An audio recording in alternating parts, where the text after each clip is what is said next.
he knows a little bit about this tournament play. Does. 1-2 count. This one down and away, ball two. Just wasted pitches. Now you're 2-2. If you go 3-2, that gives Zach, he knows you got to try to throw a strike. And he's going to throw something right off the plate, and he's going to nail it. I mean, he's going to hit it. So, I mean, right here. Yeah, you've lost the advantage here, the leverage you had in the count by getting back to even. As Sproles fires, this one popped up, could stay in play. It's going right behind home plate, and the catch is made by Blankenship for out number 3 of the inning, and another opportunity missed. For the Cats, they've stranded 5 in the first 2 innings. Like I said, if you're Ridgeview right now, you just want to hang around. You can hang around 1, 2, 3, maybe 4-0, and get Zach's pitch count up. You got a decision that Coach James got to make a decision there. No runs, 1 hit, no errors, and 2 left on. As the Cats unable to get any additional runs, they lead 1-0 as we head to the top of the 3rd inning. We'll take a quick commercial break. When we get back, we'll be joined by Dalton Horn, former Virginia High Bearcat, right when we get back here on the Bearcat Radio Network.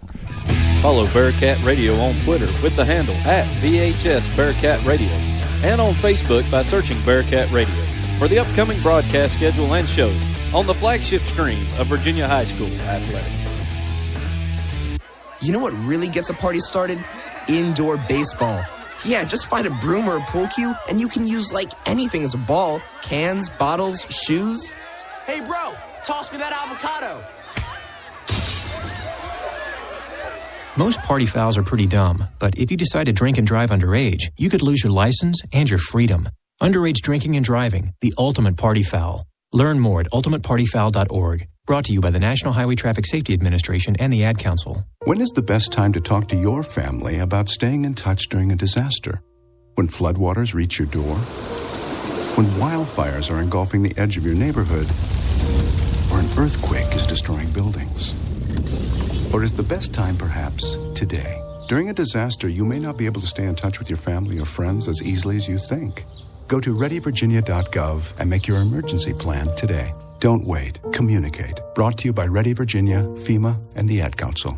Welcome back to Bearcat Radio. Dylan Hutton along with Coach Reese Sidnorn. We're happy now to be joined with 2014 state champion and, the 2014 BHC Player of the Year, Dalton Horn. And, Dalton, we thank you for joining us. Yeah, thanks for having me. It's playoff time, and, we're glad to have you up here in the booth. It's also starting to rain as soon as Dalton joins us. He might have been bad luck on that front, but it's usually how it goes. Cats are leading 1-0. Ridgeview's going to send 8, 9, and 1 as there's a swing through strike, and it's 0-1. So, Dalton, you hit 535 your senior year, so that's amazing. So, what was your approach at the plate whenever you were a Bearcat? That year was really just crazy. That whole year, we ended up winning it all, and I was really just blessed. The man upstairs blessed me that year. I was up there really seeing beach balls all year. It felt like I was able to help the team out a lot. It was good.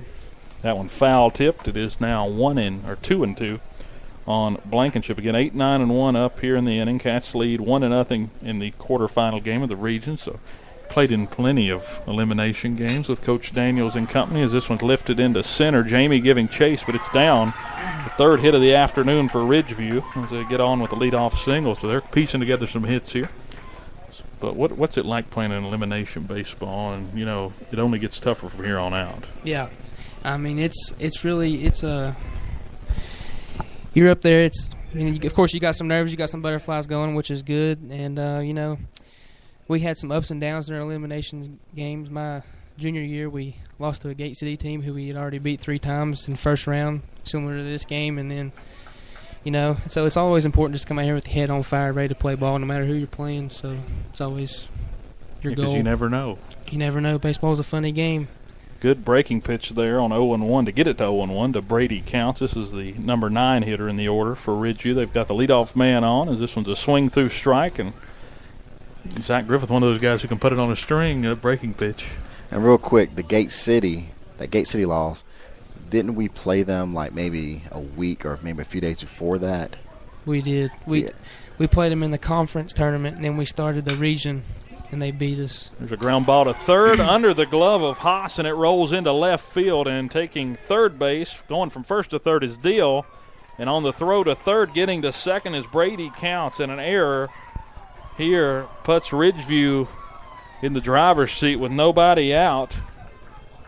But the whole point of that, it's hard to try to beat a team like back to back like that, and that knowing that team lost, and they probably looked at some things that they want to try to change. And when you beat a team, you don't want to change too much because you know if you beat them in the previous matchup, so you don't want to change too much. But I think they probably saw some things, and and maybe could have been a little overconfident, but it's a tough loss that year. Oh, yeah. Ridgeview back to the top of the order as Carson Sykes in a big spot takes a first pitch strike. It's Sykes who singled his last time up. A single here could give Ridgeview the lead. This is what they want. Just kind of hang around. They're hanging around, and they've got a good spot here, good opportunity as Griffith comes set. Here's the 0-1 breaking pitch, good block, and it's 1-1 again. Griffith on the year a 2.49 ERA. He has the lowest opponent batting average on the team with 181 batting average. So, Dalton, you may have a hard time with him. He's definitely got a lot of movement. Is this a check swing on that slider, and it's 1-2. Slider's moving real well across the zone. Yeah, we talked to Austin Davidson earlier this year, and Davidson said he had about 8 pitches, 8 different ones that he could use. It's a pretty deep arsenal. Oh, yeah.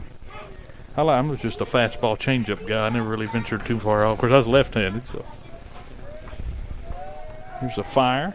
This one, a swinging strike 3, and that's a big out number 1 here in the top of the 3rd inning. As the Cats get a strikeout, still runners at second and third for Tyler O'Quinn and Noah Mullins on deck. So, I mean, that's a bad out. You got to at least make some kind of contact there and put the ball in play. So let's talk about your career as a Bearcat real quick. So what was those 4 years like for you, and what was it like being under Coach Daniels? I really enjoyed every second of it. Coach Daniels was a great coach. We had a great group of guys that we've been together since we were playing T-ball in minor league all the way up. So it was just fun. We went out there and had fun. We had I think we only had one really tough year. Other years were really good. We all liked playing for the Bearcats, and we really took pride in it, I felt like. And played the game how it should have been played. It was a swing through strike, and it's 1-1 to Tyler O'Quinn. And how much does Coach Daniels stress that, just playing the game the way it should be played? Every day in practice, no walking in between those lines, no lollygagging. If you're going to do something, full speed. Which was an awesome way to coach, awesome way to be as a person, Another good breaking pitch there, and it's 1-2 to Tyler O'Quinn.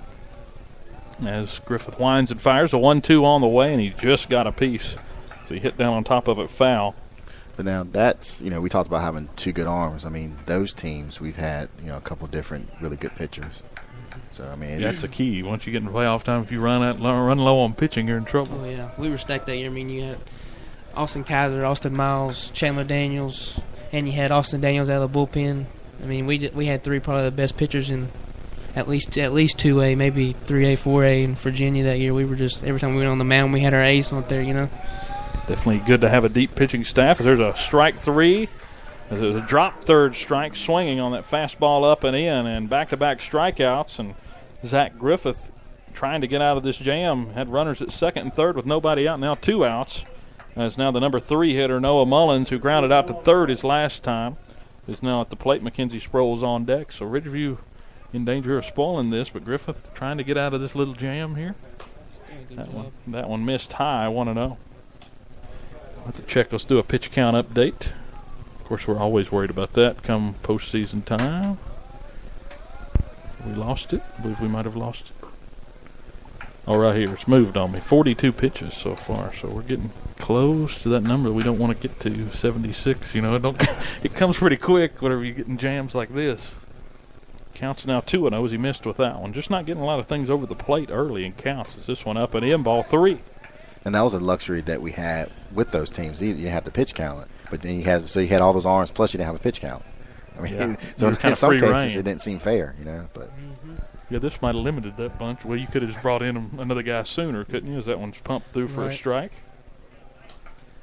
Again, we're joined by Dalton Horn, 2014 Bristol Herald Courier Player of the Year. So, what did that mean to you as far as to win that award out of everyone? And that was cool. It was kind of the icing on the cake thing. This one I think that came out after the state championship game. So, that was definitely the highlight, was that state championship, and that was kind of just the icing on the cake. Kind of finished cool off for the family. Finished off the career in a good way. Yep. So we got a 3-2 count from 3-0 to 3-2. Here's the pitch. This one a breaking ball, strike 3, dropped. Actually, they called it foul off the end of the bat. was getting excited there. I thought that was the end of the inning. I thought we'd gotten out of it, but not quite. We're going to have to do it again. 3-2. I have a quick question. Like, looking back at that your senior year, I mean, offensively, you seem like our spark plug. Mm-hmm. I mean, did you feel like any kind of pressure that, some of those games where we weren't really doing too much, that you had to get, something going for the team? Did you ever feel pressure? Really, if I did, I really can't remember ever feeling a lot of pressure because we just had 1 through 9. We just all hit the ball. And, I mean, the playoffs, our only close game was that state championship game. I think we had a couple games where we scored over 10 runs. So not a lot of pressure. All the guys really 1 through 9. We all had stellar season that year. So not too much, maybe a little bit, but not that I can pinpoint right now. The 3-2 missed up and away, and we've got the bases loaded for Ridgeview as the number 4 hitter Sproles at the plate. Swings through a first pitch. It was down around knee high, and it's 0-1. So a big spot here. Bases loaded, 2 outs. Cats holding on to a 1-run lead. Ridgeview trying to seize the momentum in this region quarterfinal. As a pitch on the way, hit hard down the line. A good play by Lewis to glove it, and he tags the bag himself. A ground out, 3 unassisted. And Ridgeview leaves the bases loaded here in the inning. No runs, 1 hit, 1 error, and 3 left on base. As we head to the bottom of the third, it'll be 4, 5, and 6. Lewis, Anderson, and Haas. So crisis averted so far as both teams have gotten out of bases loaded jams to this point. And Ridgeview stranded, or we've stranded 5 on base. Now Ridgeview stranded 3. So kind of keeping. But again, if you're Ridgeview right now, you just want to hang around. They're doing what they want to do. I mean, they just want to hang around. Yeah, they're doing, I would venture to guess, they're doing a lot better than a lot of people would have expected at this point in the afternoon. So let's talk about, we've talked with Coach Daniels about this. What really has to happen? You've been on the state championship team. You've been on almost state championship teams. Mm-hmm. What really has to go right? What are the characteristics of a state championship team? What's it take? A lot of times you hear about just a bunch of guys that are going out there playing for each other and playing for the school that you're going to, and I really believe that. To get the junior year team, a lot of people thought that team was better than the team that we won with our senior year, minus some of the pitching. And, just going through that, I think, was a really valuable learning tool. And the next year, every game we thought of a must-win. We didn't want to lose to anybody. We didn't like anybody else, which was good. We came out. We wanted to 10-run roll everybody. And that was our goal.